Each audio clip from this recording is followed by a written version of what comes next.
Aujourd'hui, on a l'honneur, vous savez que c'est dans la série de séminaires qui est en coopération entre ISGAP et GSRL. C'est pas la 10e fois peut-être à peu près. Il y a encore 2 séminaires à venir. Et cette fois, c'est Charles Small qui est ici, qui avait l'idée même de faire un séminaire en France en coopération avec le GSRL.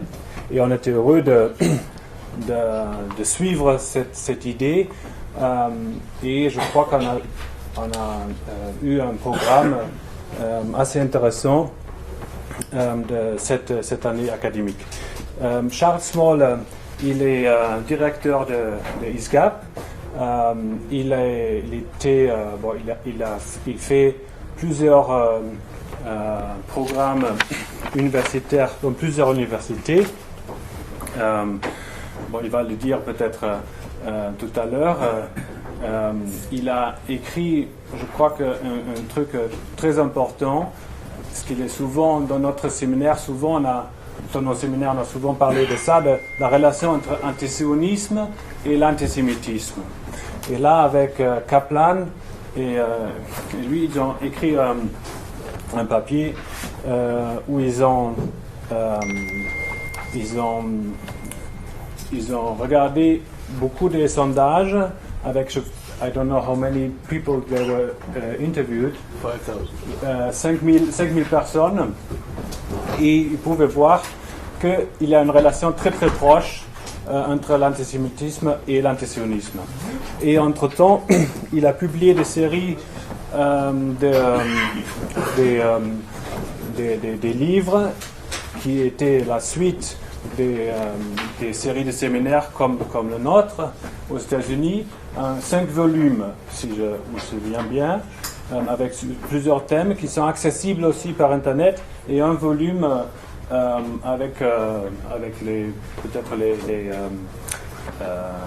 thèses les plus travaillées et publiées avec Brill, c'est ça? Voilà. Donc, je suis très heureux que Charles, il est venu aujourd'hui ou hier, il est arrivé des États-Unis. Il va faire une petite introduction en anglais. Excusez-nous si ça ne va pas être traduit, mais ça va être bref. Et après, on va ensuite parler du sujet de ce soir, de l'antisémitisme des musulmans. Merci. So, bonjour, je parle en anglais, excusez-moi pour ça.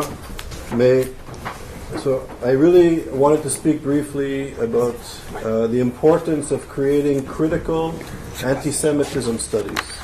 It's amazing that this is the first organized seminar program on anti-Semitism in France. The same thing, ISGAP created the first program in the United States on the study of anti-Semitism. And given the changing dynamics globally, we really need to, I think, critique the critique. We have to, as intellectuals and scholars, grapple, map, and decode this emerging crisis of contemporary anti-Semitism. ISGAP, I'm also the credit scholar at Stanford University, and Stanford allows me to do what I'm doing. And basically, ISGAP is creating seminar series here, and I would really like to thank Gunther and Joël and Paul, Glenn and Claudine very much for the work. When Gunther was visiting us in Harvard, we literally were in an elevator, and we stepped out of the elevator, and we had this idea of creating something in Paris, and Gunther and his colleagues did all the work, and it's really a remarkable program of high caliber scholarship that you put together. And we're trying to do the same thing. We're at McGill, Harvard, Columbia, Sapienza in Italy. Last week we just opened a new program at the University of Chile in Santiago, Chile. And there's other universities coming online. And the purpose of ISGAP is really to create an interdisciplinary study of contemporary anti-Semitism, because we know that a reactionary social movement that some of us in the academy and in the media of record are very reluctant to even name. This reactionary social movement is using European old anti-Semitism to fuel its reactionary social movement with its agenda that's diametrically opposed to democratic principles, to the rights of equal citizenship, the rights of women, the rights of gay people, the rights of religious minorities, and it's using anti-Semitism and the demonization of Jewish peoplehood to push its agenda. And while we focus on Jewish peoplehood, on the state of Israel, it's Muslims, it's women, it's children who want to learn, it's young girls having the audacity to become literate, to go to school, that are becoming the target of this reactionary social movement. So anti-Semitism needs to be understood in relation to this global phenomenon of the social movement and the acquiescence of the intellectuals to the social movement. So this is what we're trying to achieve.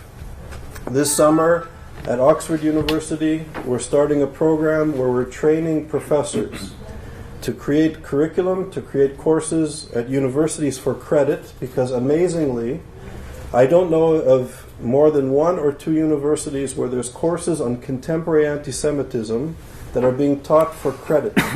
And given the legacy of anti-Semitism in Western society, it's amazing.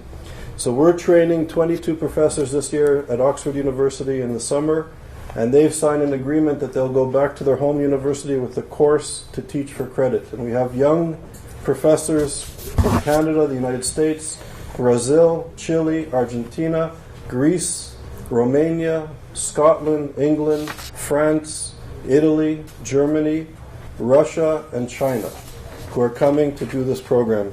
And this is our pilot project, and we hope next year that if the program goes well, and the word goes out that we're doing a serious program, we hope that we'll continue the program.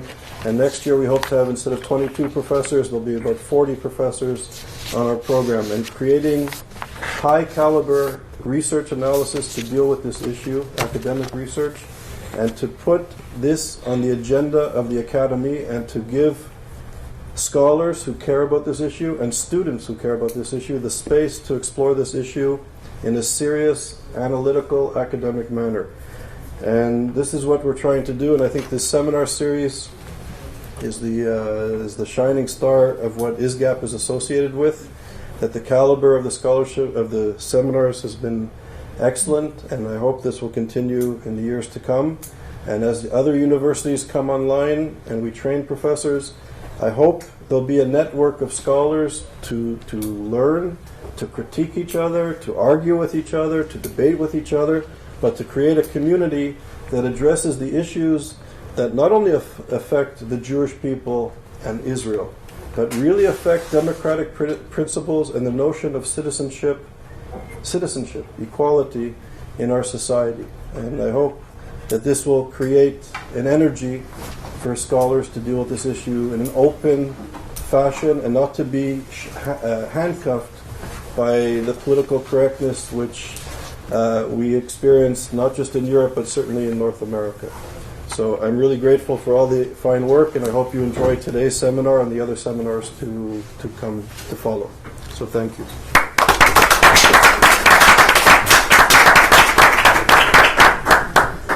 Bien, je vais donc prendre la parole, mais pour ne pas la garder très longtemps. J'ai vraiment un rôle de gestion du temps aujourd'hui. Donc je vais d'abord vous présenter mon ami Gunther Gichieli, que vous connaissez puisqu'il est là depuis la première séance. Donc Gunther est historien, il a soutenu une thèse à Berlin sur l'antisémitisme chez les jeunes musulmans et la discrimination ressentie par eux en Europe.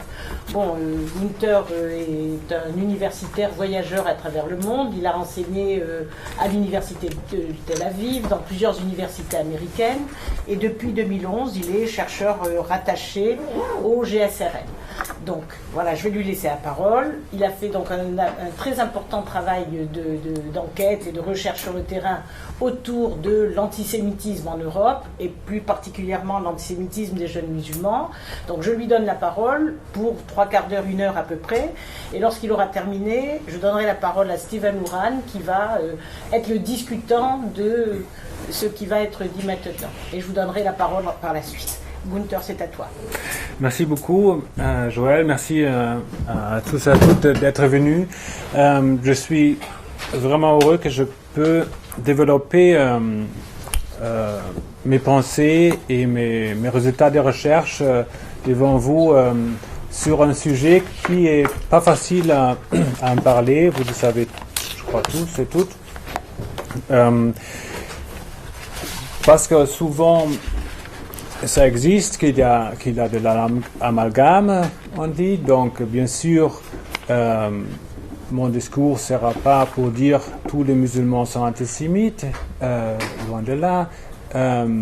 Mais, bien sûr, il faut aussi nommer des choses. Et parmi beaucoup de musulmans, il y a un niveau d'antisémitisme assez élevé. Et ce qu'on voit aussi dans les dernières années, l'antisémitisme, les actes antisémites en Europe ont augmenté depuis 15 ans à peu près, au moins. Et une grande partie des acteurs des actes antisémites, responsables des actes antisémites, une grande partie est musulman. Donc, je crois que c'est un sujet qu'il faut en parler et il faut être très précis et il faut regarder dans les détails et des sources et des facteurs qui mènent à la situation dont on est aujourd'hui. Peut-être vous savez déjà, je veux juste en quelques mots dire ce qu'on sait sur les musulmans qui habitent en Europe aujourd'hui, ou dans l'Union européenne.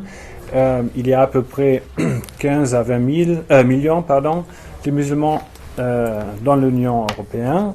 Les chiffres sont contestés, on peut en parler, mais ça c'est, moi je estime plutôt 20 millions, le plus juste, mais bon, il y a d'autres qui disent qu'il y en a plus, d'autres qui disent qu'il y en a moins. Mais c'est sûr que la plupart, à peu près 70%, vivent dans les trois pays, en Angleterre, en France et en Allemagne. Et la grande majorité est issue de l'immigration du Maghreb en France, de la Turquie en Allemagne et en Angleterre.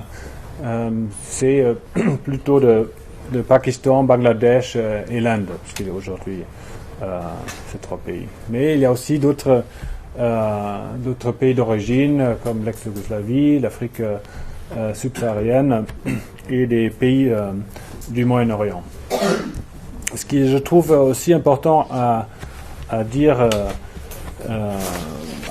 avant qu'on rentre dans les détails sur l'antisémitisme, que l'islam, c'est une religion très diversifiée. Et on va voir aussi que ça joue vraiment un rôle. La perception, qu'est-ce que c'est l'islam en fait? L'interprétation de l'islam varie en fonction des groupes religieux, des courants idéologiques et bien sûr aussi des préférences individuelles. Les communautés musulmanes font face, et ça c'est un fait aussi, un nombre de challenges socio-économiques, je pense au chômage, au logement et des qualifications, l'éducation, etc. La question est souvent posée, est-ce qu'il y a vraiment une différence dans le niveau de l'antisémitisme entre musulmans et non-musulmans? Et là, qu'est-ce qu'on a comme indice? On peut prendre des actes antisémites, on peut voir avec les données qu'on a qui est responsable pour les actes, et on peut regarder dans les sondages. Et si on regarde les actes, là les chiffres sont des fois pas très clairs, souvent on ne connaît pas les acteurs des actes antisémites, ils sont souvent inconnus. Là on voit peut-être aussi que la police doit peut-être améliorer son fonctionnement sur ce sujet, mais une grande partie, on ne connaît pas les auteurs des actes antisémites, mais avec les estimations qu'on a, les données qu'on a, si on est assez prudent, on peut dire en France, il y a à peu près 50% des actes, au moins des actes violents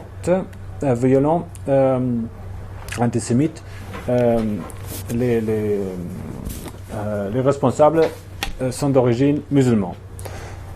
Merci. Dans d'autres pays, en Angleterre, c'est un peu moins. Mon estimation c'est pour l'Angleterre à peu près 30-35%, mais ça varie bien sûr aussi par année. En Allemagne, c'est moins, parce qu'en Allemagne, l'extrême droite est très très forte par rapport à d'autres pays et sont responsables pour beaucoup des actes antisémites. Si on regarde les sondages, et maintenant on a beaucoup de sondages, et j'ai écrit un papier là, un détail qui va être publié bientôt sur le ISGAP, sur le site, alors très bien et facilement accessible, où j'ai regardé de tous les sondages qui font la différence entre qui ont des questions sur l'antisémitisme et qui font la différence entre musulmans et non musulmans. Et dans tous les sondages, il y a une différence, et le niveau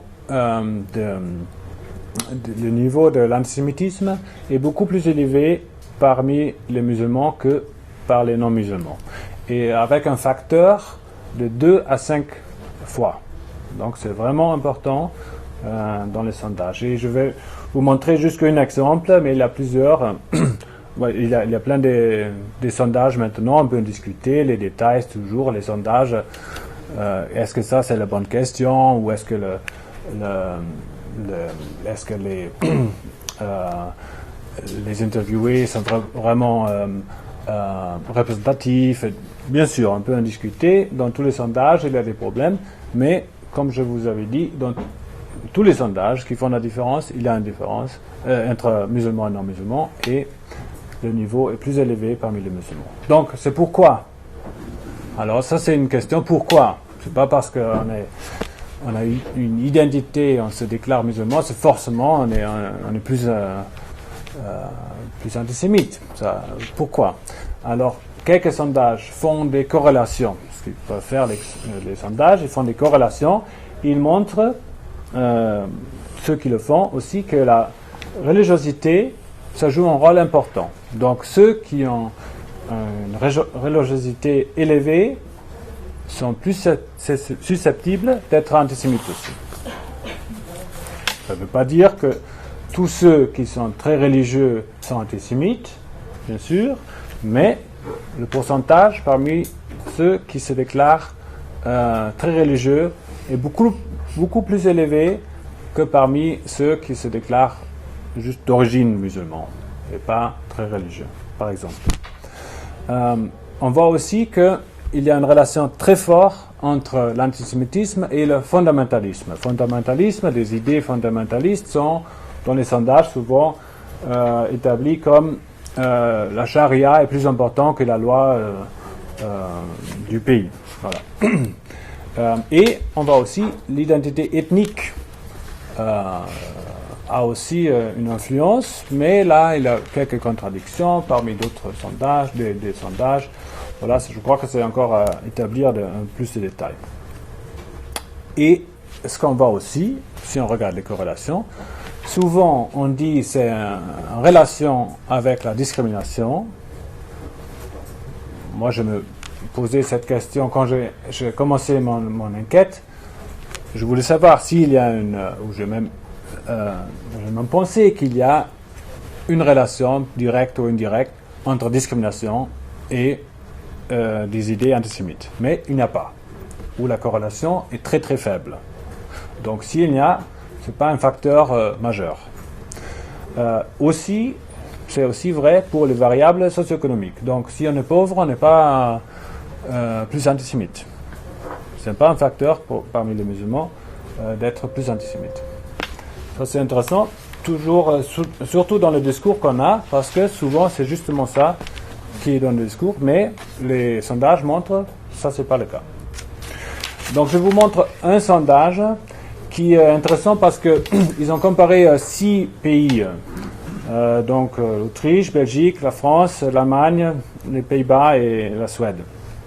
Et là on voit, comme je vous avais dit, on voit une grande différence entre ceux qui se déclarent, eux ils ont pris comme critère chrétien ou musulman. Donc ils il y avait un sondage représentatif, et parmi eux, en moyenne, dans les 6 pays, il y a à peu près 60% de sondés qui se déclarent chrétiens. Donc c'est à peu près 10% qui disent on ne peut pas faire confiance aux Juifs. Bon, déjà 10%, je trouve ça élevé. Si on pense par exemple ici en Allemagne, bon, on voit une petite différence entre l'Allemagne et la France par exemple. Mais si on regarde les résultats parmi les sondés musulmans, donc c'est entre 30 ou 28 et 60 et quelques pourcents. Donc on voit vraiment une grande différence entre les deux populations.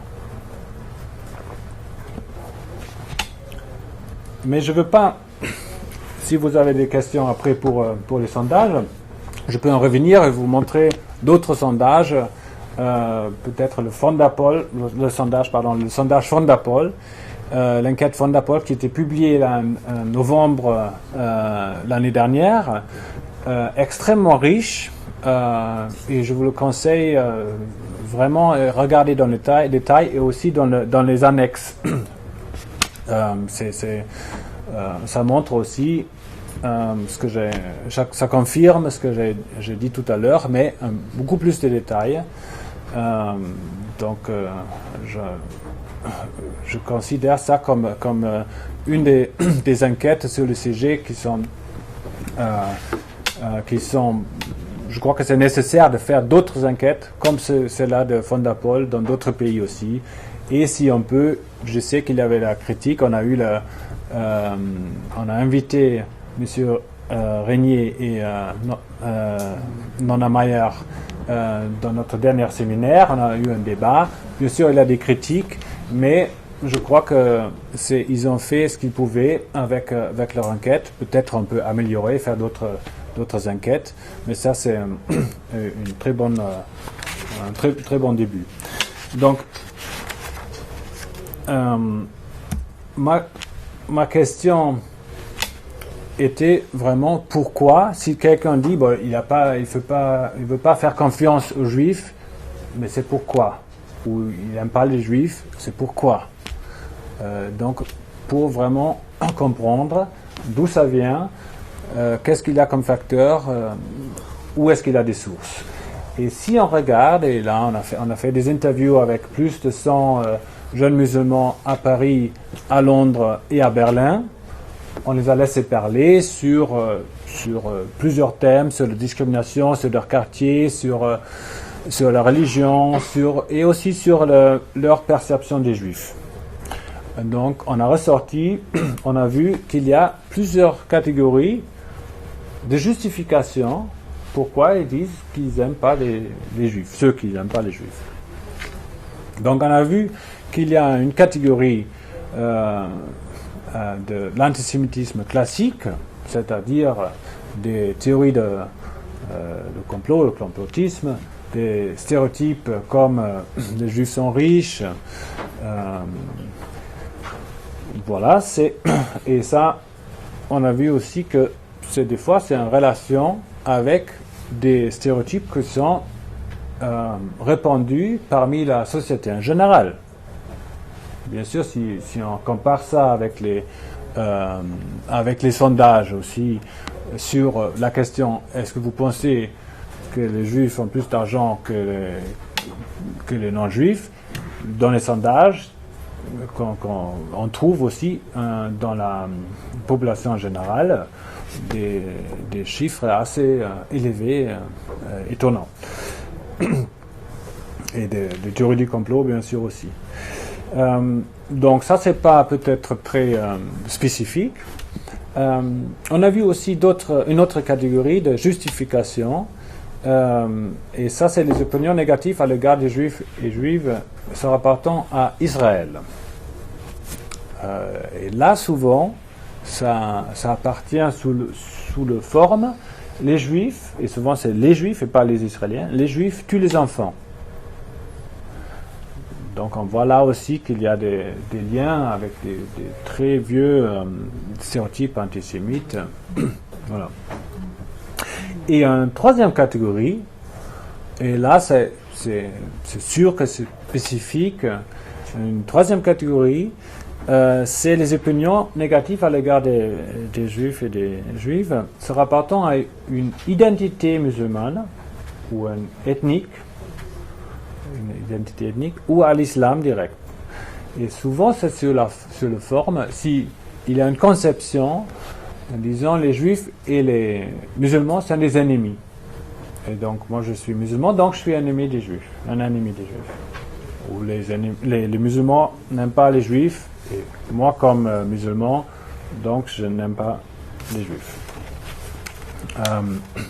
Je vais vous donner quelques exemples tout à l'heure. Et la quatrième catégorie, les opinions négatives à l'égard des juifs et des juifs qui ne font pas l'objet d'une rationalisation ou d'une justification. Et ça vient d'un sentiment que ce sera tout naturel derrière les juifs. Ou ça se montre aussi dans la langue, si on emploie le terme juif comme insulte. Ça marche juste si c'est répandu, si tout le monde est d'accord que c'est quelque chose de négatif. Donc il y a une certaine norme qui s'établit dans un certain milieu qui est antisémite. Donc pour vous montrer un peu comment ça se prononce, comment ça se montre parmi des jeunes qu'on peut croiser dans les rues de ces trois villes. Nirmal de Londres, par exemple, il nous a dit, évidemment, vous pouvez voir que les Juifs sont les riches de nos jours. Ils contrôlent tout, même la Grande-Bretagne, parce que si vous voyez Sainsbury's, Tesco, Iceland, tout cela leur appartient. Ça, c'est des magasins comme Carrefour, le Sainsbury's. Ce sont les riches. Ce sont eux qui contrôlent le pays et le monde en ce moment. Donc là, on a tous les stéréotypes classiques. Les Juifs contrôlent le monde et sont riches. Un peu plus peut-être intéressant de regarder un peu les détails là-dedans, des opinions négatives à l'égard se rapportant à Israël. Donc là, j'ai pris deux citations. Le premier de quelqu'un de Berlin, Memdou, il nous dit, c'est les Juifs qui ont commencé. Ils tuent les petits-enfants musulmans, ils font tout, ils ont même violé les petits-enfants, les femmes, même les mamies. Bon, donc c'est une diabolisation assez claire des Juifs. Il parle d'un contexte de conflit israélo-palestinien, mais ce qu'il dit, c'est les Juifs tuent et violent tout le monde. C'est une diabolisation, et c'est juste dans le contexte. Il utilise le contexte du conflit israélo-palestinien, il l'utilise pour verbaliser sa haine des Juifs. Et un autre... donc ça, c'est la diabolisation, avec ce qui est très très important, les Juifs tuent les enfants. Et ça on a vu aussi, on a parlé aussi dans nos séminaires déjà de l'affaire Al-Doura. Et on a l'honneur aujourd'hui d'avoir un auteur qui a écrit là-dessus. Je ne sais pas si vous avez amené votre livre. Nidra Polar, elle vient de publier un livre sur l'affaire Al-Doura. S'il y a des gens qui veulent acheter le livre, ils peuvent s'adresser plus fort, madame, plus fort, parce qu'on vous entend pas. S'il y a des gens qui veulent être informés ou acheter le livre, ils peuvent s'adresser à Gunther et il nous passerait vos informations et vous enverrai. Voilà. Peut-être vous ne connaissez pas tous le nom Al-Doura, Mohamed Al-Doura, mais si je vous dis une image d'un petit enfant qui se cachait derrière un bloc ciment avec son père, je suis sûr que la moitié de vous connaissent cette image. Donc cette image a été diffusée en 2000 par France 2 et en disant que cet enfant était tué par les soldats israéliens, qui n'était pas vrai. Et on a vu aussi, quelques ans après, cette image était encore utilisée parmi des jeunes qu'on a croisés dans la rue. Ils ont fait référence à cette image-là. Donc on voit qu'il y a un impact direct de ces images comme ça. Donc voilà, ça c'est le sujet, les Juifs tuent les enfants, qui est très très fort. Et le deuxième sujet dans ce contexte, c'était verbalisé par Tarak de Londres. La Palestine, c'était aux musulmans. Et après, avec la Shoah, ils ont réussi à la prendre. Donc c'est pas une question des colonies ou des frontières ou d'autres détails dans le conflit israélo-palestinien. C'est vraiment l'existence d'Israël qui est mise en question. Et ça, c'est très souvent quelque chose qui revient souvent. C'est que on a parmi les presque 120 personnes, il n'y avait aucun qui ait critiqué les colonies en Cisjordanie. C'était plutôt d'Israël en général. Donc une délégitimation d'Israël. Et la troisième catégorie, je reviens là-dessus, aussi avec deux citations. La première de Hazard de Paris. En fait, nous, les Arabes, les musulmans et les Juifs, ne s'entendent pas. Et là, on voit, ce que je trouve très intéressant, que l'identité dit nous qui, les Arabes, les musulmans, il n'est pas sur lui-même. Et si on les questionne là-dessus, ils ne savent pas qu'est-ce que ça veut dire nous. Mais c'est lui, nous, on n'aime pas les Juifs, on ne s'entend pas. Et la deuxième citation, j'ai choisi parce que ça montre que c'est vraiment pas par rapport au conflit israélo-palestinien. Donc, celui qui a fait l'interview, on était une équipe de 4, celui qui a fait l'interview, elle dit: et tu dirais plutôt que c'est à cause du conflit israélo-palestinien que tu as un problème avec les Israéliens. Donc, elle lui donne une justification à choisir possible. Il lui répond: non, c'est pas à cause d'eux. En tant que musulmans, on a des problèmes, naturellement, pas avec les Israéliens, avec les Juifs, parce qu'ils sont condamnés par Dieu. Donc il insiste: non, c'est pas à cause de ce conflit, c'est une raison pour lui religieuse.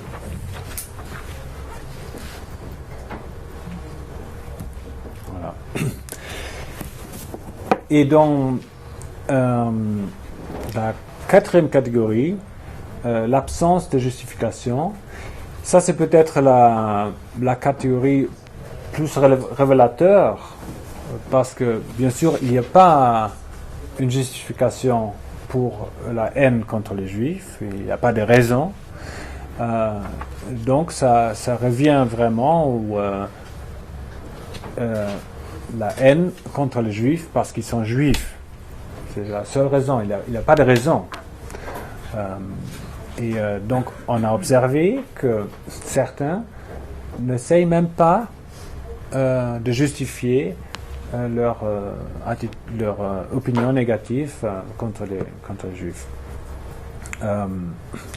Donc un exemple, c'est de Londres. Les Juifs sont Juifs, c'est pour ça qu'on ne les aime pas. Et même, c'est intéressant aussi parce qu'on a essayé de chercher, de dire, bon, c'est pas une raison. Et des fois, il a même l'insistance de dire, oui, j'ai le droit. pourquoi pas? Donc il n'a vraiment pas à essayer de justifier. Donc ça montre aussi que ça passe dans leur environnement habituel. Souvent ça passe, ils ne sont pas à se justifier. Donc ça montre aussi une norme, comme j'avais dit, qui se transmet aussi dans la langue. On a vu que, et ça c'est depuis des années déjà, que dans certaines écoles, en France, en Allemagne, en Angleterre, apparemment ça s'est un peu calmé, c'était plus dans les années 90. Mais le mot juif ou feuge est utilisé comme insulte. Et bien sûr, ça marche, comme j'avais dit, juste si tout le monde est d'accord que c'est quelque chose de négatif, sinon ça ne marche pas. Et c'est aussi très difficile d'en sortir si quelqu'un, s'il a une norme déjà établie. Comment on peut sortir, même si on ne partage pas cet antisémitisme. Et là, c'est Didier Laporonier qui a écrit là-dessus un travail formidable. Comment c'est difficile d'en sortir de ce langage antisémite. Donc, on voit avec cette norme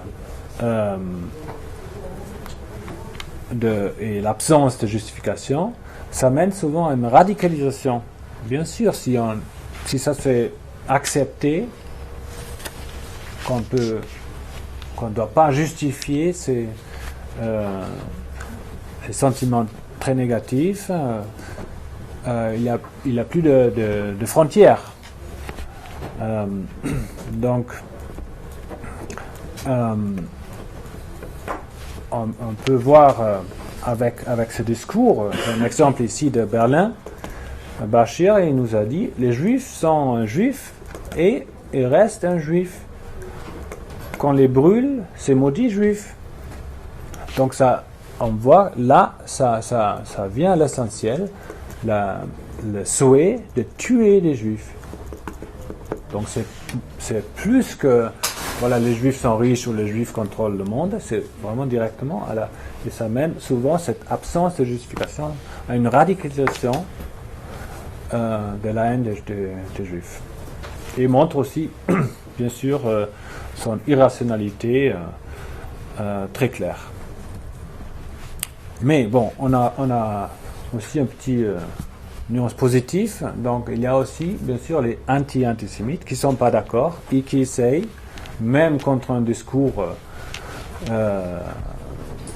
répandu antisémite parmi des amis ou même les parents des fois.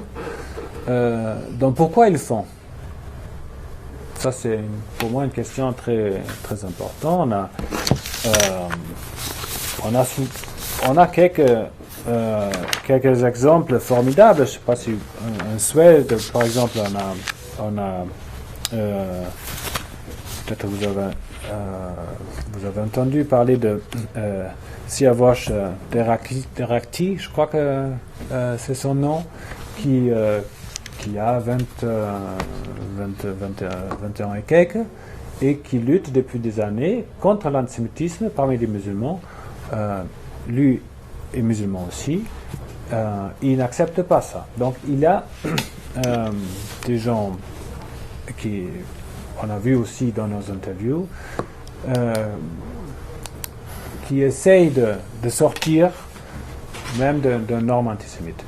Donc on a trouvé 5 raisons peut-être qui mènent ou qui sont des facteurs pourquoi quelqu'un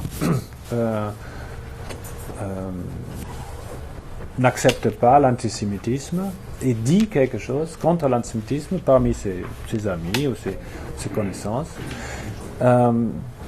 Donc, une catégorie qu'on a trouvée, c'est une critique des identités collectives. Et là, ça fait vraiment du sens si on revient dans la troisième catégorie, où il y a souvent cette idée que les juifs et les musulmans sont des ennemis. Et si on accepte pensée, cette identité aussi, bon, c'est dur à sortir. Mais si on n'accepte pas, ou si on a une critique des identités collectives, on peut dire, ce qu'on dit quelqu'un de Berlin, il dit oui, mon père il pense que les juifs et les musulmans sont des ennemis, mais moi je ne pense pas. Donc c'est possible de dire, voilà, il y en a certains qui disent ça, mais je ne partage pas cette identité collective. Et la deuxième catégorie là aussi, c'est on a observé qu'il y a des jeunes musulmans qui croient vraiment aux droits de l'homme, c'est-à-dire ils n'acceptent pas que quelqu'un est discriminé ou mal vu parce qu'il y a telle ou telle religion ou ethnie ou d'origine ou quoi que ce soit. Et il y a une catégorie que c'est la troisième, c'est accuser les juifs pour tout est trop facile, donc qui s'interrogent, qui disent bon, sont quand même pas tous les chefs d'entreprise sont quand même pas des juifs, c'est un peu facile de dire ça, ou de dire tous les juifs sont riches, c'est pas vrai, voilà. Ou qui pensent que c'est un peu ringard, ou qui voient que voilà, c'est pas, ils veulent pas être dans cette logique. Et on a vu aussi qu'il y a quelques jeunes qui ont des relations très proches, c'est-à-dire on avait quelques-uns qui avaient une copine juive. Et pour eux, c'était très difficile cette pensée, les juifs et les musulmans sont des ennemis. Parce que directement, dans leur famille, ça causait des problèmes. Donc ils ont pas, des fois ils ont eu aussi leurs stéréotypes, même envers leurs copines, mais au moins ils voulaient pas accepter une haine généralisant entre les juifs et les musulmans. D'ailleurs, l'étude de Fondapol est là très intéressante là-dessus, parce il y avait une question: est-ce que vous connaissez ou est-ce que vous avez un collaborateur juif, ou vous avez dans la famille quelqu'un juif, et on a vu que ça n'a pas une grande influence. Bon, nous dans nos interviews, il y avait quelques-uns où on a vu, c'était ça la motivation, de dire à leurs amis: non, mais ma copine elle est juive, elle n'est pas comme tu penses des juifs. Donc voilà, ils ont lutté contre les stéréotypes. Et il y avait aussi quelques-uns qui voulaient simplement une vie tranquille, sans problème supplémentaire. Ils ont dit: bon, j'ai assez de problèmes, si je me mêle maintenant avec d'autres problèmes comme ça, c'est pas mon truc. Je veux être ami avec ceux que je peux, et je veux pas me faire plus de soucis que nécessaire. Donc on a vu ça aussi. Et je veux revenir sur les facteurs d'influence avant que je m'arrête avec une conclusion. Ça, c'est pas très étonnant. La famille et les amis, pour tous les jeunes, ont une influence très très forte, et bien sûr aussi sur des jeunes musulmans. Et il y avait des références directes aux parents, aux oncles, aux amis, qu'on a demandé d'où est-ce que tu sors ces stéréotypes, par exemple. Et les médias, et là, ce que je trouve intéressant, c'est souvent on dit, voilà, c'est Al Jazeera et d'autres chaînes de télévision arabes qui mettent la haine contre les juifs ici, et c'est vrai, mais c'est pas les seuls. Donc les images, et l'affaire Al-Doura, c'est un bon exemple. Les images qu'on trouve dans les médias français, allemand, anglais, peuvent être très facilement, souvent, interprétés d'une façon antisémite. Donc si peut-être l'image n'est pas antisémite en lui-même, mais avec une interprétation antisémite, ça confirme. Je vous donne un exemple. Si on ne prend pas l'affaire Al-Doura, mais si on prend un char israélien devant des enfants palestiniens qui jettent des pierres. Donc ça, c'est une image qui peut être interprétée très facilement d'une façon antisémite. Il y a d'autres aussi, des théories de complot, etc. Et l'école, on le sait de plus en plus, l'école a une importance très importante pour des jeunes, mais ça peut être aussi une source de l'antisémitisme, et pas seulement parmi les autres élèves, mais aussi parmi les professeurs. Donc les professeurs, des fois, font partie du problème. Bien sûr, pas toujours, et on a aussi d'autres exemples où ils essayent de lutter contre l'antisémitisme, mais il ne faut pas croire que avec l'enforcement du rôle de l'école, comme ça tout va aller bien. Il faut viser vraiment dans le contenu, et on a vu aussi plusieurs projets qui essayent de lutter contre l'antisémitisme qui sont douteux. Et peut-être on peut en parler un peu après. Bon, les mosquées, on sait que la plupart des jeunes ou des musulmans en général ne vont pas à la mosquée régulièrement. En France, c'est à peu près un quart des musulmans vont à la mosquée tous les vendredis. Bon, après le sondage, qui datait un petit peu, peut-être un petit peu plus maintenant, mais ils vont pas tous à la mosquée. Donc bon, mais souvent il y a une influence indirecte, c'est-à-dire avec des discours qui sont autour des mosquées. Et ce qui est fort dans l'islam, c'est ceux qui sont formés, qui ont une formation même rudimentaire dans l'islam, sont vus comme exemple. Donc ça peut être dangereux. Ça dépend qui est mis comme référence. Même si ce n'est pas à la mosquée. Ça peut être aussi à l'école. Par exemple, si quelqu'un est vu comme sachant beaucoup sur l'islam, et si lui est radicalisé, il peut avoir une influence sur d'autres élèves ou d'autres jeunes. Les organisations islamiques. Ça, on doit... Et les gouvernements le font un peu plus que dans les décennies auparavant. Regardez qu'est-ce qui se passe dans les organisations islamiques, ou aussi qu'est-ce qui se passe dans les mosquées. On sait qu'en Europe, la majorité des organisations islamiques sont influencées par des islamistes, donc les frères musulmans, ou en Allemagne les Ligurush, ou d'autres.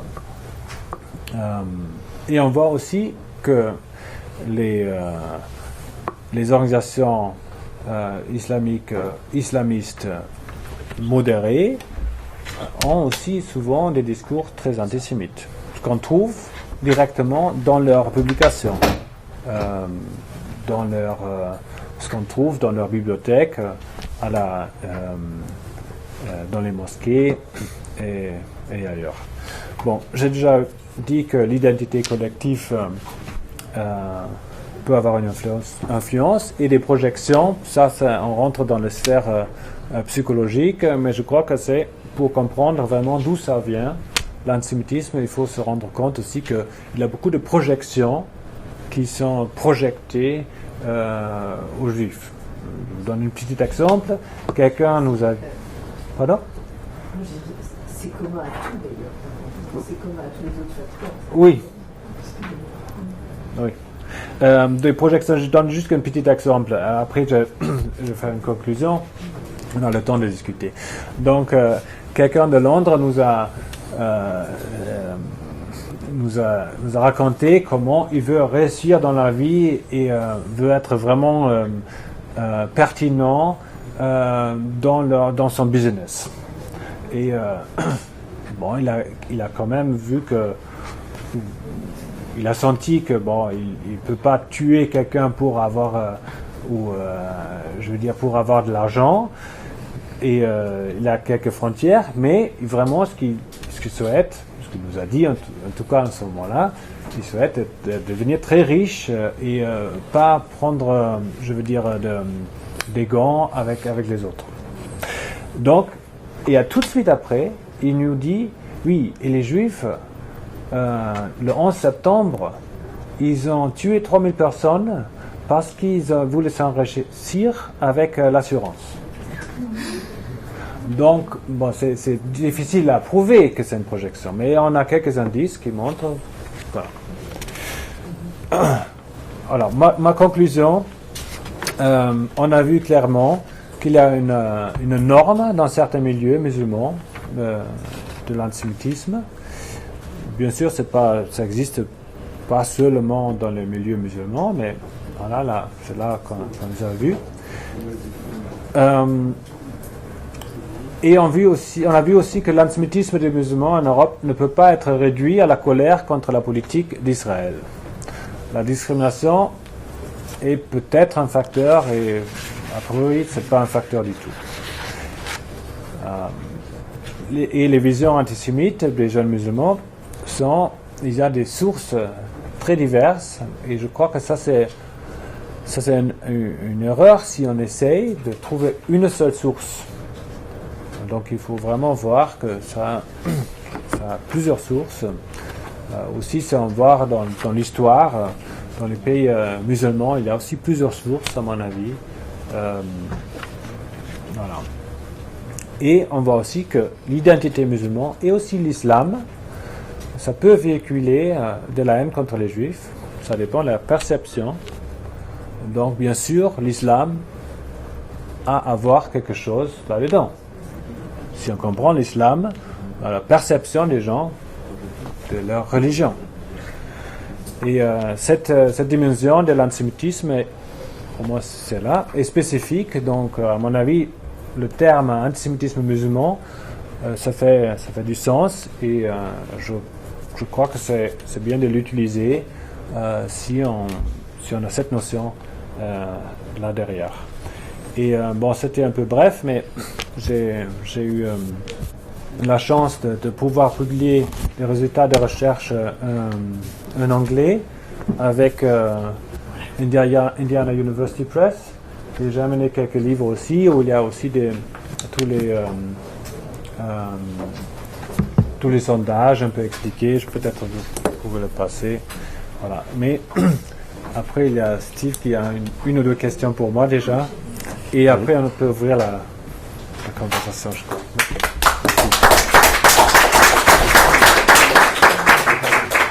On peut remercier Günther pour cet exposé qui pose effectivement de multiples questions. Donc je pense que le débat tout à l'heure va être animé sur tous les points, sur le plan aussi bien de la méthodologie que du fond. Il y a vraiment des questions importantes à poser. Et je vais tout de suite donner la parole à Steven Uran qui va ouvrir cette discussion. Steven Uran est chercheur au CNRS, au centre Edgar Morin. Il travaille sur la question des identités juives en particulier. Il a beaucoup travaillé sur la réception de l'affaire Dreyfus en Algérie, dans les différentes populations d'Algérie du temps de la colonisation. Voilà, Steven, je te donne la parole pour entamer la discussion.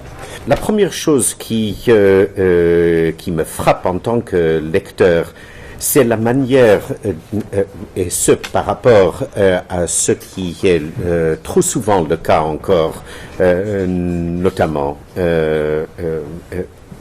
j'allais dire notamment à Paris, mais c'est un problème qui dépasse largement Paris et la France.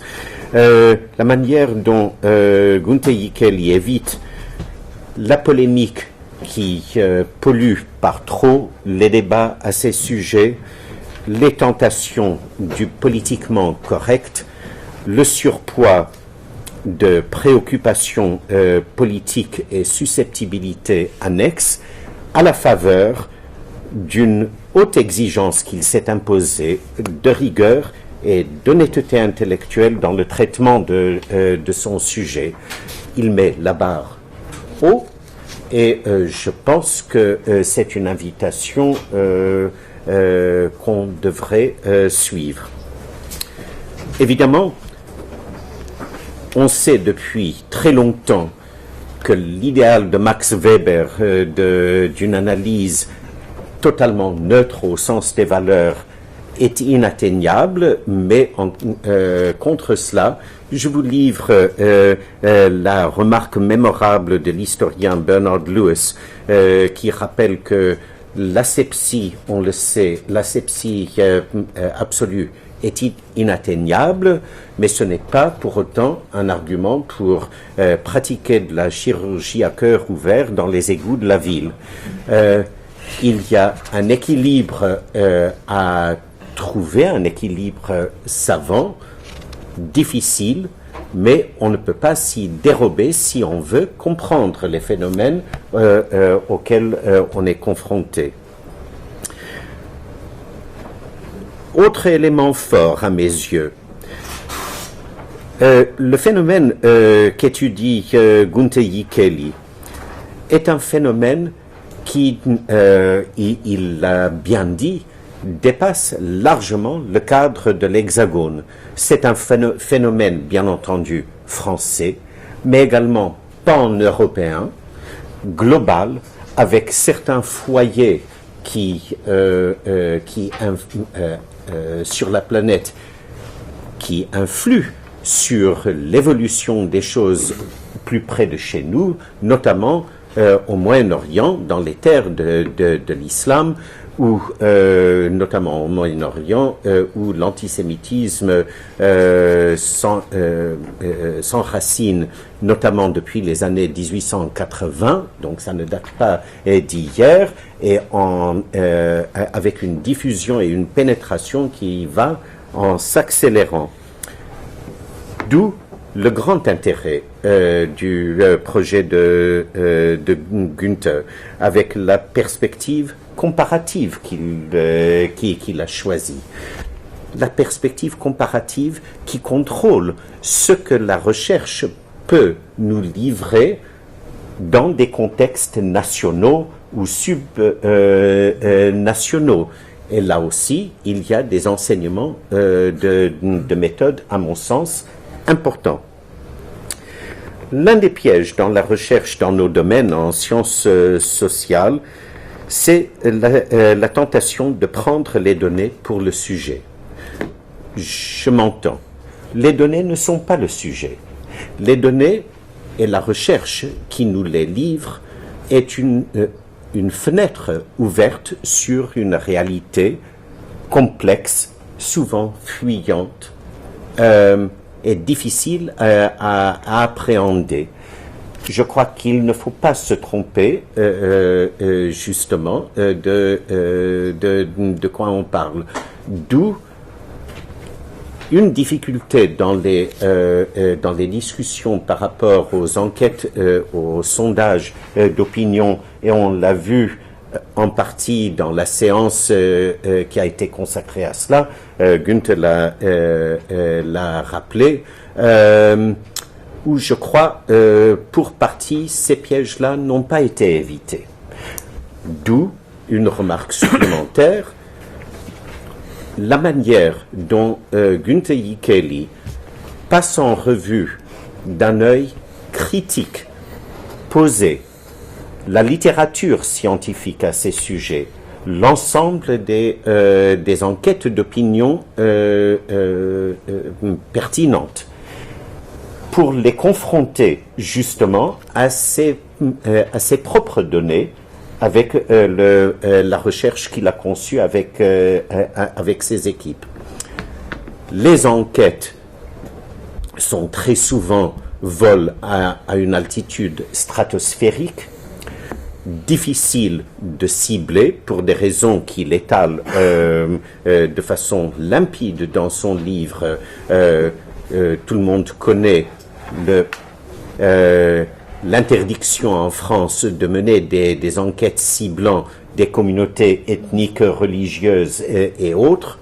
En Angleterre, au Royaume-Uni, et il souligne, le gouvernement recueille des données sur des crimes de haine religieuse, mais ne fait pas la ventilation des cibles. Et ça témoigne certainement de la patate chaude qu'est cette question. Donc il y a une discussion à mener, et j'espère avec Günther pour démarrer aujourd'hui, sur les voies qu'on pourrait envisager justement pour affiner la recherche qu'il a débutée avec des résultats aussi intéressants et probants.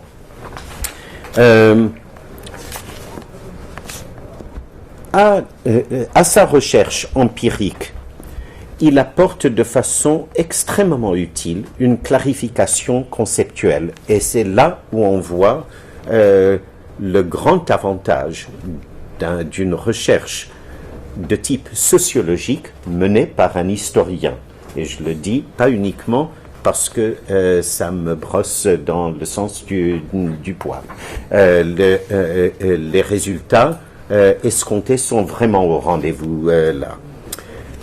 Je soulignerai un élément parmi d'autres dans cette clarification conceptuelle. Il démontre à travers son examen de la littérature que ce qu'on entend par antisémitisme n'est pas tout simplement une sous-catégorie du racisme compris comme une hostilité visant le rejet, la discrimination, l'exclusion de certaines minorités. Ce modèle analytique-là est adéquat pour certains phénomènes dans nos sociétés et totalement inadéquat, à mon sens, quand il s'agit justement d'hostilités qui proviennent d'une partie d'une population immigrante ou la génération ou les deux générations qui suivent visant une autre minorité. Et je vous incite vraiment vivement à lire dans le texte la discussion que propose Günther Jikeli à ce sujet. L'argumentation et sa construction. Comment les acteurs tissent leurs idées, leurs images, leurs représentations ensemble avec une logique qui leur paraît inattaquable et qui fait sens et qui rend intelligible leur monde. Là, la recherche passant par des entretiens en profondeur vraiment livre des résultats extrêmement importants.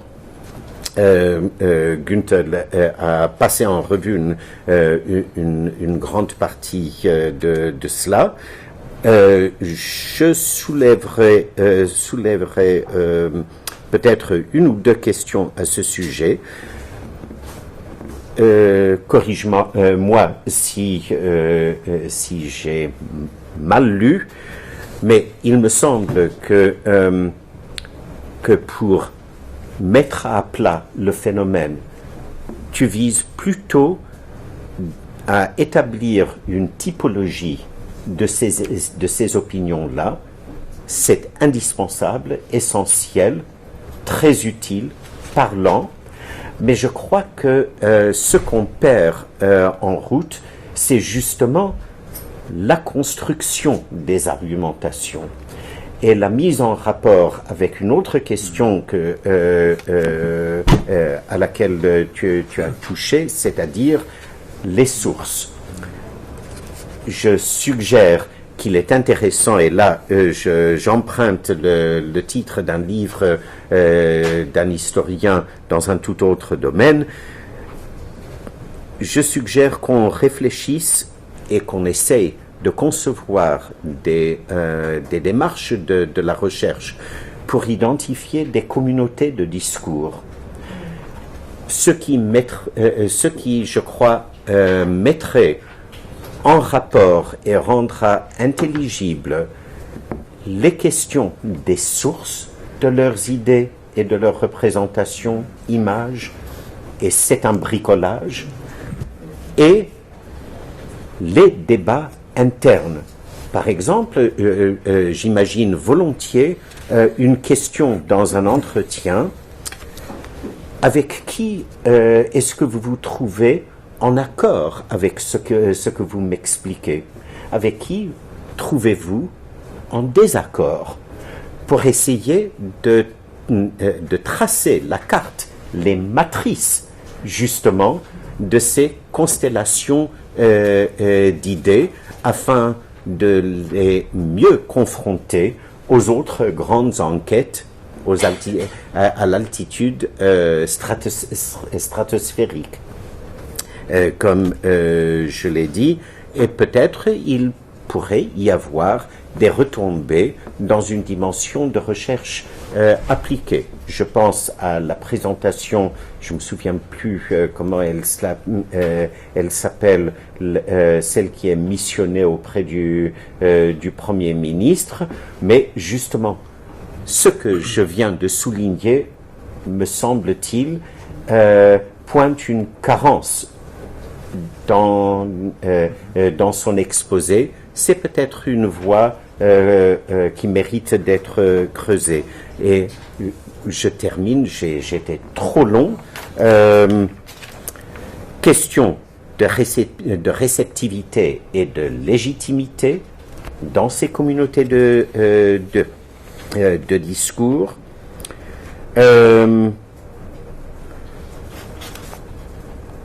Et les passerelles entre l'hostilité aux Juifs, l'hostilité connexe à Israël et les mêmes phénomènes d'hostilité, tu l'as mentionné et pointé, dans certains milieux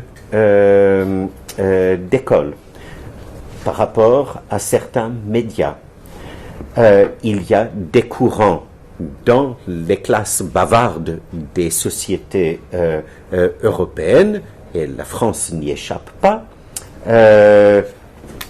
Est-ce qu'on est confronté à une communauté de discours distincte et plutôt séparée dans les milieux de ces musulmans, ou quelles sont les passerelles qui sont lancées entre tout ça? Et par extension, une question annexe, et je terminerai avec cela, la traduction de ces opinions-là en action organisée, voire politique. Tu as mentionné les mouvements islamistes et d'autres organisations. J'ai hâte de t'entendre à tous ces sujets. Voilà.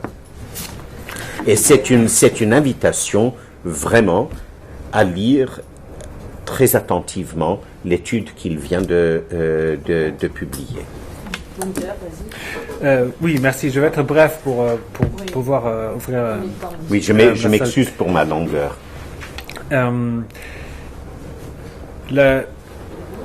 La question, quand est-ce qu'il y a des phénomènes où il y a des gens qui s'organisent pour prendre des actes antisémites, ça c'est, on le voit maintenant dans dans quelques noyaux djihadistes, mais pas seulement là. Il y a, je pense à Ilan Halimi aussi, un crime.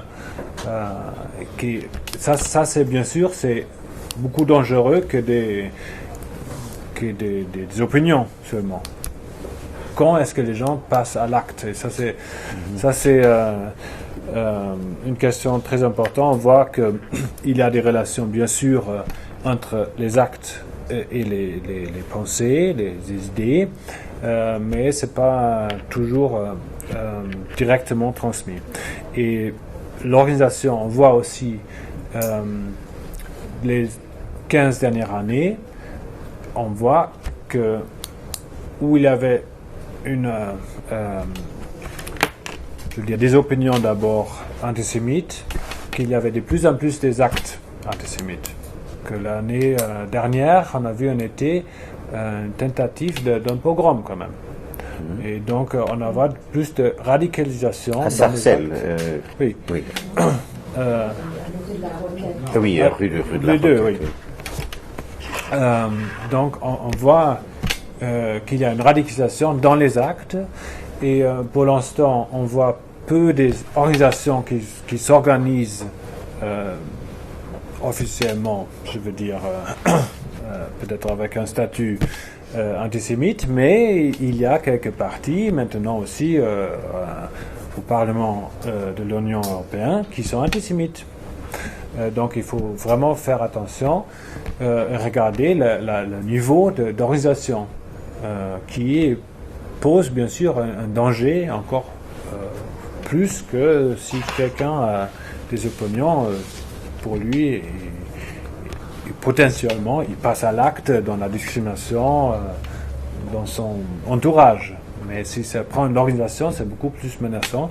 Et on est malheureusement dans un stade ou dans une époque où on voit de plus en plus des petites organisations qui se créent.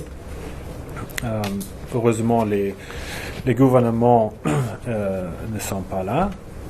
Au contraire, ils essayent d'empêcher les organisations antisémites. Voilà.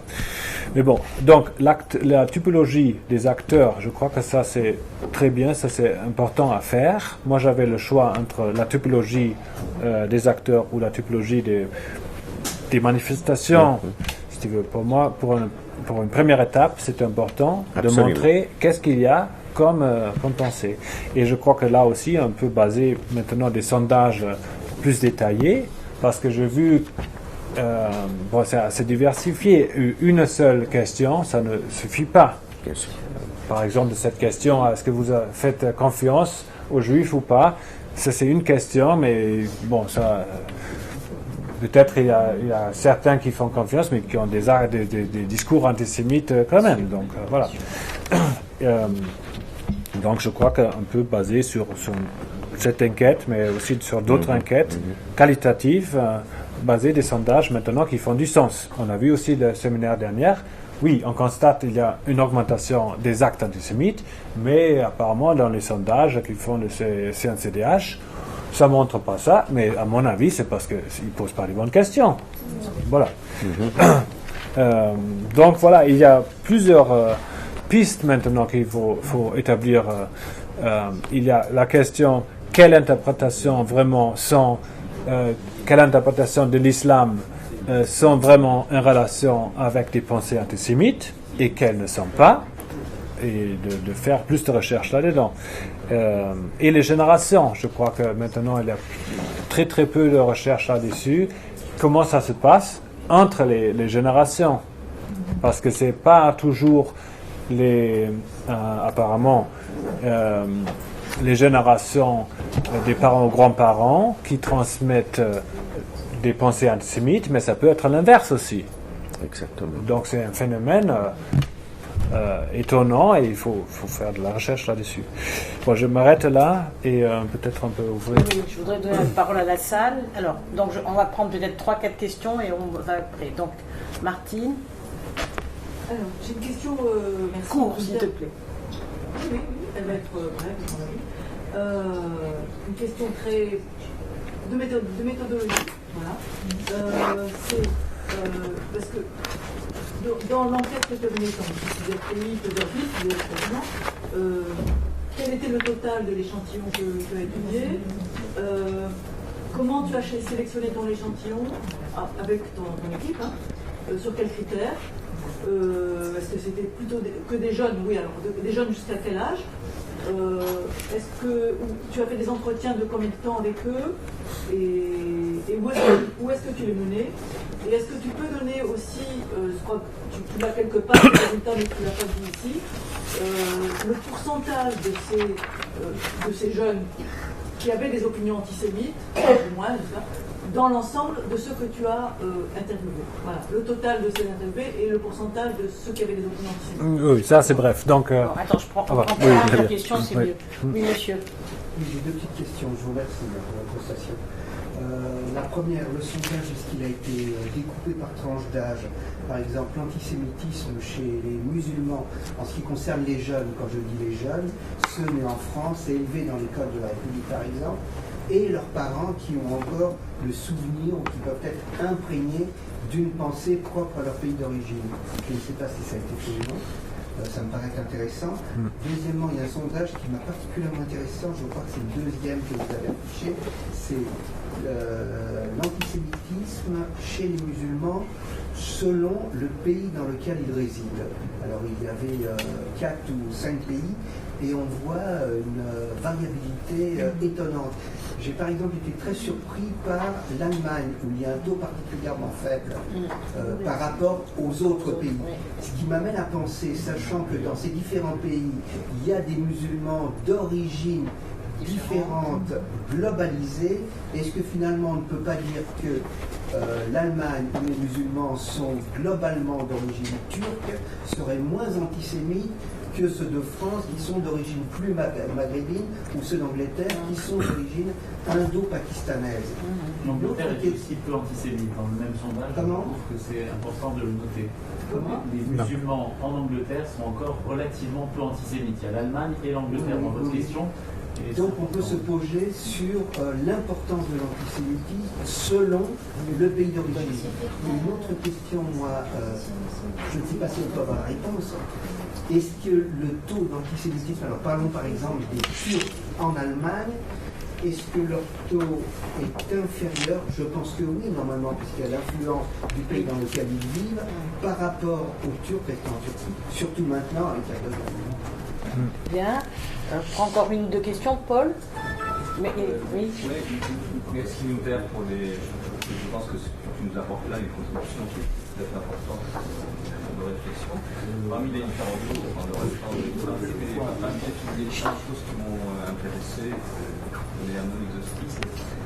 La question que tu as repris d'ailleurs à la fin, la question des générations, en fait, c'est une question qui est intéressante à la fois dans la substance et à la fois sur le plan de la méthode, parce que ça introduit du temps dans une enquête qui est par nature statique.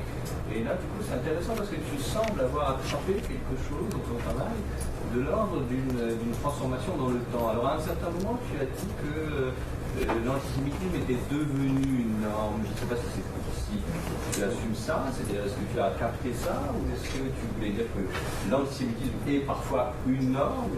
Est-ce que ça a évolué? Est-ce que tu as réussi à attraper quelque chose comme une évolution dans l'ordre des générations? Et je suis complètement d'accord avec toi, il faudrait creuser un peu cette question pour voir de quelle façon se fait la transformation sur place, etc. Ça, c'est une chose. Et puis la deuxième chose à laquelle je ne m'attendais pas, mais qui est très intéressante, c'est la question de l'antisémitisme. D'ailleurs, ça va un peu dans le sens de ce que disait Steve tout à l'heure, parce qu'il faisait un peu référence aux communautés plus ou moins imaginées de discours. Discursives, etc. En sens inverse, dans l'anti-antisémitisme, effectivement, je pense que c'est un objet qui est très intéressant pour nous, parce que ça permet aussi de voir sur quel point d'appui dans l'ordre, disons, des logiques culturelles, philosophiques, etc., quels sont les points d'appui qui permettent, à un certain moment, d'être contre l'antisémitisme. Et donc, c'est effectivement, je pense, un objet de recherche très intéressant. Ça m'a rappelé d'ailleurs qu'en Pologne, on a publié, et c'est pas n'importe qui, puisque c'est Michnik qui a publié ça, un volume, 3 volumes, à vrai dire, un tome en 3 volumes, enfin plus ou moins, un ouvrage en 3 tomes, plus exactement, une anthologie de textes contre l'antisémitisme dans un pays qui est quand même marqué par un antisémitisme aussi, à savoir la Pologne. Et ça donne quelque chose de très intéressant. Ouais. Oui, tout à fait. On en prend encore une. Oui, On en prend encore une, monsieur. Oui, alors il y a quelque chose que vous avez souligné que je trouve très intéressant, c'est que le conflit israélo-arabe ne joue pas nécessairement un rôle central dans l'antisémitisme musulman européen. Et donc on se trouve face à un paradoxe, et j'aimerais bien avoir votre avis sur ce paradoxe, c'est que quand on constate la situation au Moyen-Orient, on va dire entre juifs et musulmans, on a l'impression de quelque chose de très positif. Il y a des accords très étroits avec l'Égypte, avec la Jordanie, même entre Israéliens et Palestiniens, il y a des projets communs, même si ce n'est pas très développé, néanmoins au niveau de la société civile, pas seulement au niveau des élites. Donc on a l'impression qu'au Moyen-Orient, précisément, les relations entre juifs et musulmans ne sont pas mauvaises, en tout cas, peuvent nous laisser optimistes, en tout cas modérément optimistes. Par contre, en Europe, l'antisémitisme musulman me semble beaucoup plus fort, beaucoup plus militant et beaucoup plus dangereux. Et comment vous expliquez justement ce paradoxe du fait que les musulmans, à partir du moment où ils vivent dans des pays démocratiques, là il y a quelque chose qui se passe, il y a une espèce d'explosion du fondamentalisme et de l'antisémitisme corrélativement. Ouais. Peut-être là tu réponds à ces 4 questions et je fais une nouvelle fournée après. Vas-y. Merci pour les questions, c'est énormément riche. Merci. Bon, pour la méthodologie, on a fait des interviews avec à peu près 150 personnes en total, mais on a analysé en détail 117. Et on a fait des interviews au début aussi avec des jeunes femmes, mais on a vu que c'était assez difficile de les trouver, parce qu'on a fait des interviews, on a réfléchi comment on les fait, bien sûr. On a pensé, au début, on a voulu les faire dans les écoles, mais on a vu que dans les écoles, c'est un certain contexte. Des fois, les élèves, dans ce contexte, se considèrent comme élèves, et nous, plutôt comme profs, ou reliés aux profs. Donc ça donne quelques réponses qu'on voudrait peut-être. Donc après, on a discuté si on va le faire devant les mosquées. Mais bon, ça, comme j'avais dit, il a juste qu'un certain pourcentage, et ça va être aussi, bien sûr, pas représentatif. De toute façon, c'est pas une enquête représentative, hein, vous avez bien compris. C'est pas à l'échelle d'être représentatif. Donc, on a fait les interviews dans les rues. On a approché des gens dans plusieurs quartiers, dans chaque ville 2 quartiers, où il y a un taux élevé des musulmans, mais en centre, donc pas en banlieue. Et on a eu aussi des interviews avec des chrétiens, même avec quelques jeunes juifs, mais on n'a pas fait l'analyse là-dessus, parce la première question, c'était pas est-ce que vous êtes musulman ou pas. La question, c'était est-ce que vous avez le temps pour nous répondre quelques questions sur votre quartier, sur la discrimination, sur vos pensées, de la politique, etc. Donc, c'était assez global. Hein, les interviews, c'était entre 30 minutes et 2 heures, et jusqu'à 27 ans. Voilà. La question d'âge, c'est un peu très intéressant. Je ne suis pas sûr. Les seuls indicateurs que j'ai, c'est l'étude de Fondapol. Là, ils ont différencié que vous connaissez. Voilà. Oui, mais voilà, mais il n'a pas expliqué. C'est ça là-dessus. C'est dans la brochure, où je suis même pas sûr si c'est que dans l'annexe. Mais ils ont différencié avec l'âge. Et l'âge, c'était parmi les sondés musulmans, c'était pas très clair comment il avait la relation. Il avait une courbe un peu comme ça. Donc je suis pas sûr, vraiment, je suis pas sûr comment c'est. C'est pour ça aussi je dis il faut faire de la recherche là-dessus. Et l'origine, vous avez raison, j'ai sorti de la même enquête là les résultats sur vous voyez là les sunnites d'origine turque à 52% ont répondu pensent qu'on ne peut pas faire confiance aux juifs. Hein, les sunnites d'origine marocaine 37%. Ça contredit un petit peu ce que vous avez dit tout à l'heure, mais là aussi, là-dessus, il y a plusieurs sondages qui ne sont pas clairs. À mon avis, c'est parce qu'il n'y a pas assez de sondages avec assez de questions pour vraiment établir une corrélation claire. C'est ton enquête, ça? Non, ça, c'est pas mon enquête. Ça, c'est une enquête avec 9000 participants. Hein. Oui.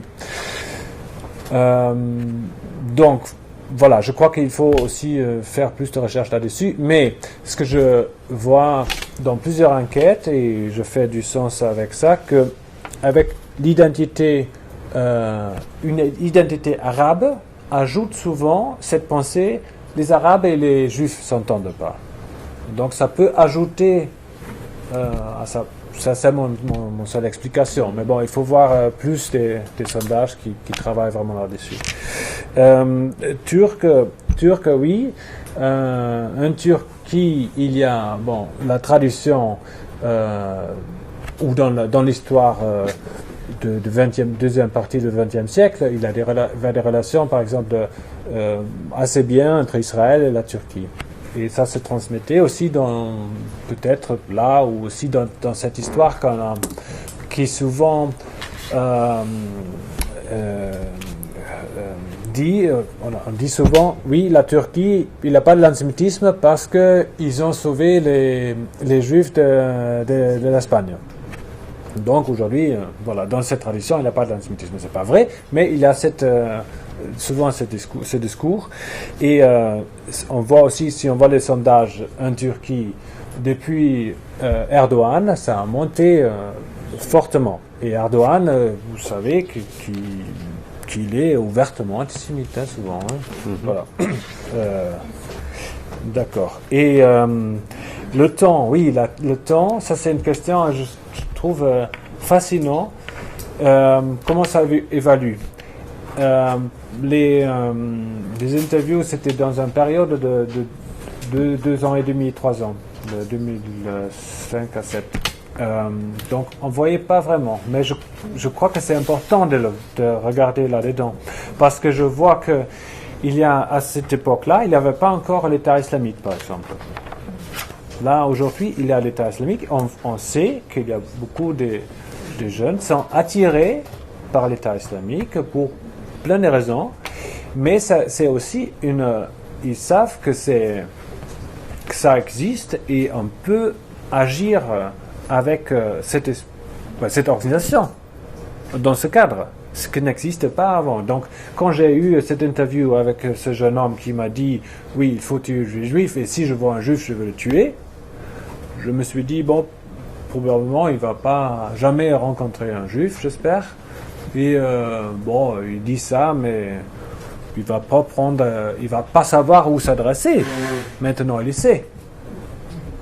Donc ça, c'est, je crois, un danger, qui est aussi un danger, pas juste pour les jeunes musulmans, parce que les sentiments antisémites, il y en a aussi parmi des non-musulmans. Donc s'ils voient, oui, eux, ils trouvent un chemin où ils peuvent agir leurs opinions, donc ils sont attirés aussi. Donc peut-être ça. Et les anti-antisémites, on a ce que je sais sur le temps, en fait, c'est des références aux générations, c'est-à-dire à l'incise que tu as fait à un certain moment sur le fait que quelqu'un puisse te dire, voilà, mon père l'était, mais moi je ne le suis pas. Ah oui. C'est entre générations, oui. en fait. Oui, c'était plutôt dans le sens, je remarquais ça avec les anti-antisémites. Ouais, c'est ça. Là, j'ai eu quelques-uns qui ont dit, voilà, ça c'est Rangard, c'est ça c'est les vieux qui disent ça, que les juifs sont partout, mais c'est la connerie. Oui, j'ai entendu ça. Pas dans l'autre sens. Pas dans le sens, oui, moi je veux tuer les juifs et mon père m'empêche. Ça peut être aussi, hein, je veux dire, ça peut être des discours dans les familles et c'est intéressant de justement de regarder un peu les détails là. La dernière question, oui, le conflit israélo-palestinien. Bon, si on va dans les pays arabes, les sondages qu'on a, l'antisémitisme est encore beaucoup plus élevé que parmi les musulmans ici en Europe. Hein. Si on voit par exemple en Égypte, même si les relations en ce moment ne sont pas mauvaises entre les gouvernements égyptiens et israéliens, les sondages que je connais, c'est 90% ont des pensées antisémites en Égypte. Hein. Et étonnant aussi, les Arabes en Israël ont moins le niveau d'antisémitisme le plus bas. Bon. Mais ce qui est intéressant pour ici, pour le contexte, on voit qu'il y a des vagues d'antisémitisme, que s'il y a un conflit entre l'armée israélienne et Hamas, il y a une vague des actes antisémites. Et moi, je crois que ça peut s'expliquer avec cette émotionnalisation, avec cette image, les Juifs tuent les enfants. Et ça c'est avec ces conflits israélo-palestiniens, très reliés. Alors, si on pense vraiment, si on est sûr que les Juifs tuent les enfants, bon, sont des diables, sont vraiment. Donc, pour eux, ça peut. Si on est persuadé que les Juifs tuent les enfants, c'est une justification aussi pour s'attaquer aux Juifs. J'explique plutôt comme ça, que ça permet d'agir et d'émotionnaliser les pensées antisémites qui sont là déjà. Voilà.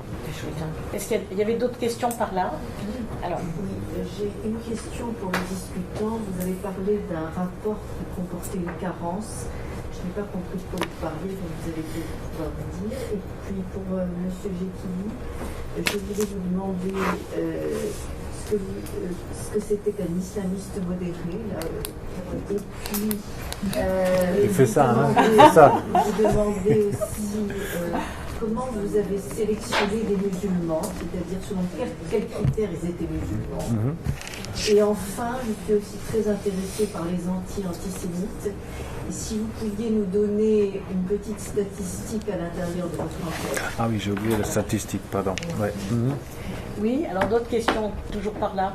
Oui, monsieur. Oui, une question qu'on se posait ici, Oui. en fait, c'est par rapport à ce qui ressort des témoignages, et ici ça apparaît dans le sous-titre de votre livre, c'est que ce sont des hommes, pour la totalité des personnes que vous avez interviewées. Et est-ce que quand même vous avez une idée de si les femmes sont plus ou moins antisémites En fait, c'est une méthodologie montre pourquoi ça n'a pas marché auprès des femmes.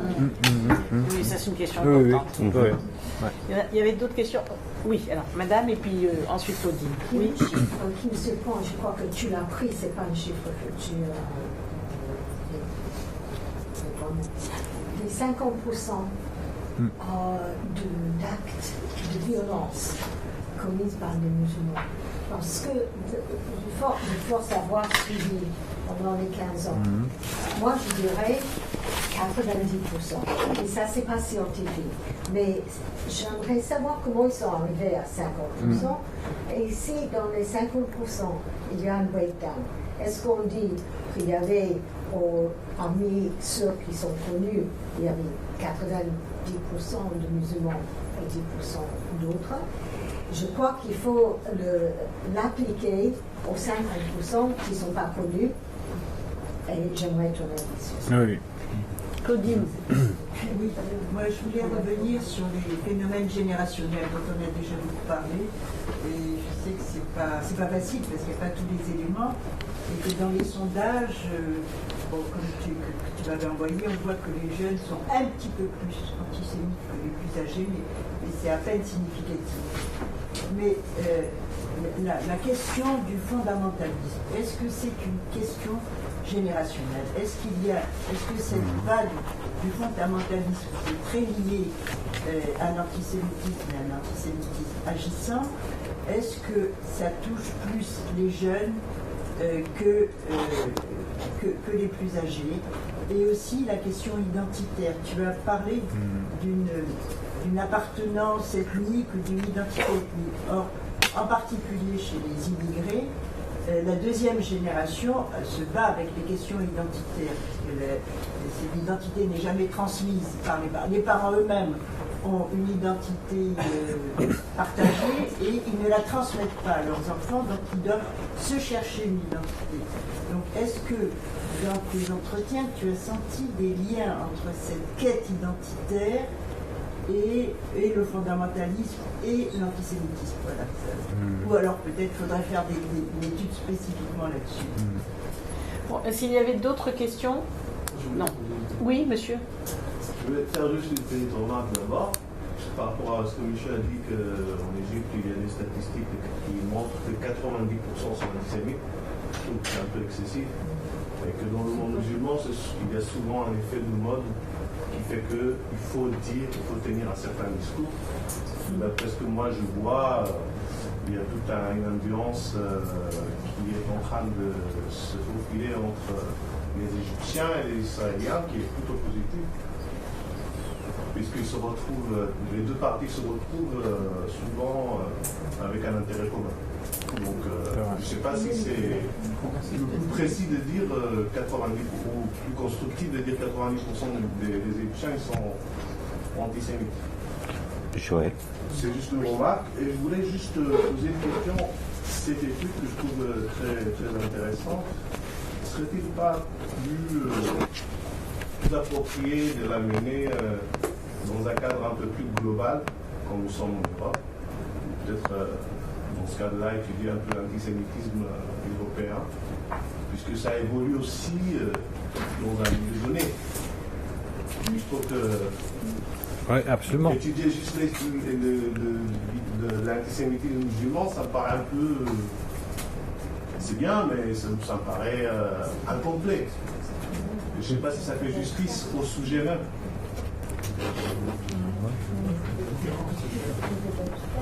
Vous avez fini là? C'est fini? Oui. Alors, juste 2 minutes, s'il vous plaît. Je redonne la parole à Steven Ouran qui a aussi une question à poser et ensuite tu réponds en fait, à Raphaël. En fait, une réponse à la question qui m'a été posée et puis une petite remarque sur 2 autres questions si je peux. J'ai fait allusion à une intervenante, je m'excuse, je n'ai pas retenu son nom, la femme missionnée auprès du premier... Non, une mission auprès du Premier ministre pour étudier l'antisémitisme dans les médias sociaux. Et c'est... Dis le nom, Madame Sanchez. Ah d'accord, oui, effectivement, merci. J'ai la mémoire qui flanche. Et j'ai trouvé que justement la compréhension de cette dimension de la construction du discours était une carence et un obstacle à développer des stratégies pour essayer de contrecarrer la diffusion de ces opinions hostiles aux Juifs. Sur les sociétés au Moyen-Orient, si j'ai bonne mémoire, mais je parle sous le contrôle de Günther, il me semble que les niveaux aux alentours de 80-90% d'opinion antisémite en Égypte ou en Jordanie, ça provient d'une part des enquêtes pas très satisfaisante de l'Anti-Defamation League aux États-Unis et également du projet sur les opinions globales de Pew. Mais quelle est la valeur de ces dans ces pays-là? Mais grande question. Donc, puisque je ne peux pas répondre là-dessus, je vous répondrai sur un tout petit peu à côté. Les indications que j'ai vues en suivant comme je peux à distance ces questions-là indiquent, ça a été déjà dit, il y a de bonnes relations, relativement bonnes relations entre ces gouvernements-là et l'État d'Israël, un niveau d'opinion antisémite élevé. On peut discuter des chiffres qui sont avancés, mais au-delà de cela, les indications se présentent de la manière suivante. Des niveaux d'opinion antisémite plus élevés dans l'élite des pays. Dans ce que j'ai pas été très charitable, mais les classes bavardes, les gens dans les médias, dans le système d'éducation nationale et dans les universités. Et moindre, et c'est un point intéressant s'il est confirmé, parmi les gens simples, de statut et de situation plus simple, notamment en Égypte. Je propose par ailleurs, mais on me... Il faut que Gunther ait la place de parler. Okay. Il ne reste plus beaucoup de temps, excuse-moi. Et on veut aussi passer à l'apéritif. Et on veut passer à l'apéritif. D'abord les réponses. Vous faites bien de m'arrêter. Bon. Oui, merci. Je commence avec la question un peu sur l'Égypte. Effectivement, déjà, c'est difficile de dire qui est antisémite basé sur des sondages. Hein. Donc, effectivement, ce sondage-là de ADL, ils ont un bon site d'ailleurs où on peut très facilement accéder sur Global 100. Si on google ça, on trouve tout de suite Global 100, aussi les chiffres sur l'Égypte. Et là, ils ont posé 11 questions et après, ils ont estimé si 6 questions étaient affirmées, ça sont peut-être les antisémites. Bon, ça c'est leur définition. Si c'est une définition, bon, il y a en tout cas des idées antisémites répandues.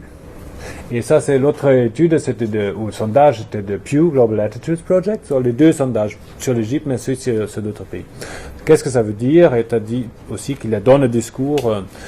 L'Égypte, c'est un pays fascinant parce que ça a changé. Si par exemple il y a une très belle étude sur des perceptions de la Shoah dans les pays arabes et notamment en Égypte par Maya Litvak et Esther Wettman. Ils ont montré qu'au début, en 1945, il y avait de l'empathie en Égypte pour les Juifs en Europe. Et il y avait même des aujourd'hui on pourrait dire des pro-zionistes à l'époque en Égypte, au gouvernement, en 1945. Bon, ça a changé. Et après, peut-être ça a changé encore, on verra. Mais voilà, il y a que l'antisémitisme est répandu dans les pays où la majorité est musulmane ou la majorité est arabe. Ça c'est pas très nouveau et ça c'est assez facile à montrer avec plusieurs méthodes. On peut voir les sondages, on peut noter, on peut voir le discours, voilà. Les milieux européens et surtout avec cette histoire de la Shoah et de l'antisémitisme pendant des siècles en Europe, bien sûr, ce contexte est très très important. Si on parle aujourd'hui de l'antisémitisme aujourd'hui en Europe et parmi une certaine population. Et dans ce livre, j'essaie aussi de faire les liens, parce qu'il y a souvent des liens où il y a des discours qui s'échangent. Pardon ? Oui, voilà. Par exemple, la première catégorie, je dis, voilà, ça c'est une catégorie que je trouve parmi les musulmans, mais on trouve ça également parmi peut-être pas la majorité, mais une grande partie de la population générale, pas musulmans. Voilà. Donc c'est important de voir les liens et aussi comment ça joue ensemble et des fois il y a des divergences. Et voilà, ça j'essaie de faire ça un peu dans le livre, mais c'est assez... c'est un grand sujet et on n'a pas le temps, je crois. Et je crois que c'est important aussi de parler des aspects spécifiques. Parce que si on veut comprendre aujourd'hui on veut comprendre pourquoi il y a des actes antisémites aujourd'hui. Ça le menace. Parce que les pensées, c'est le problème des antisémites. C'est pas mon problème si quelqu'un pense. Ça devient un problème si ça devient un acte. Donc, il y a des actes antisémites et une partie, et là je reviens à l'autre question, 50%. Oui, c'est vrai, c'est assez douteux les pourcentages. On voit mais c'est clair qu'il y a une certaine... non, il y a une partie des actes, une partie très importante des actes sont commis par des gens qui se considèrent eux-mêmes musulmans. Moi, ce qui m'a choqué, c'est l'exemple que vous avez opté, c'est les juifs qui tuent des enfants ancestralement, c'est chrétien, c'est européen. Oui, voilà, ça c'est un autre, voilà. Je trouve que c'est pas très approprié de calquer ça sur les musulmans. Non, mais c'est répandu. C'était, voilà. Effectivement, et ça c'est absolument. Mais d'abord, mon approche, c'est d'abord j'observe les manifestations qui existent. Donc je les observe et après je peux voir d'où ça vient. Et peut-être avec celui-là, effectivement avec celui-là, on voit que ça c'est un stéréotype qui existe depuis des siècles, qui est modernisé aujourd'hui. Oui. Mais il faut observer, il faut voir, il faut dire aussi, voilà, ça, parmi les sondés qu'on a vu, ça s'est répandu, et peut-être avec le sondage, on peut même voir, ou avec certains sondages le montrent, qu'aujourd'hui, plus de ceux qui se considèrent eux-mêmes, et ma définition des musulmans, c'est se considèrent eux-mêmes comme musulmans, c'est plus répandu parmi eux. Et pourquoi? Ça, c'est une autre question après. Mais d'abord, il faut le constater, il faut l'observer, et après, il faut l'analyser. Les statistiques, 50%. Les 50%, oui, moi, je me base sur les statistiques de CNCNDH. Donc, pour les actes, pour les 50%. Voilà. Mais et là, ils ont malheureusement, le CNCDH a arrêté en 2012 de donner une indication d'origine arabo-musulman des responsables pour les actes antisémites. Ils ont arrêté ça en 2012 et en 2012, on sait, par exemple, je connais un Mera, mais il se considérait comme musulman, donc il n'avait. Voilà. Mais ils ont arrêté de donner ça comme données. Les islamistes modérés, j'ai mis en parenthèse, mais oui, souvent sont appelés les islamistes modérés qui n'appellent pas à la violence ou ne sont pas eux-mêmes impliqués dans les actes violents. Et en quoi ils sont islamistes? Ah oui, l'islamisme, pour moi, l'islamisme, c'est de vouloir créer un État ou une société qui est gérée par la charia. D'accord. Ça, c'est pour moi. Bon, on peut en discuter. Voilà, ça, c'est ma. Maintenant, je comprends. Voilà. Donc, il y a ceux des organisations islamistes qui veulent, qui ont le temps, disons, ils disent voilà, on va prendre le temps, on va faire ça avec l'éducation et peut-être même avec les élections. Et d'autres qui disent non, il faut lutter, il faut faire la guerre, il faut établir la charia plutôt maintenant que demain. Oui. Les hommes, juste les hommes, pourquoi les hommes? Oui, on voulait au début, comme j'avais dit, on a fait des interviews aussi avec des jeunes femmes et on a vu qu'il y a quelques différences. Et notamment, je crois que sur l'identité et sur la violence et sur mais c'était, comme je dis, c'était assez difficile de trouver assez de jeunes femmes même qu'on avait deux interviews, deux personnes qui ont fait des interviews qui étaient femmes, c'était assez difficile d'avoir un accès. Et ça, je peux juste faire des hypothèses, mais ce qu'elles ont dit aussi dans certains contextes, elles avaient peur que ça se sache, ce qu'elles disent. Les hommes n'avaient pas cette peur-là. Pardon? Oui, voilà. Même si on a dit, voilà, ça c'est anonyme, bien sûr on a rassuré, c'est anonyme et tout ça, mais bon, voilà. Mais les jeunes femmes, oui, que d'autres personnes nous voient ici, que moi je donne un interview, par exemple, voilà. Ça c'est une des raisons peut-être. Non. Ben, les interviews c'était à Londres, à Berlin et à Paris.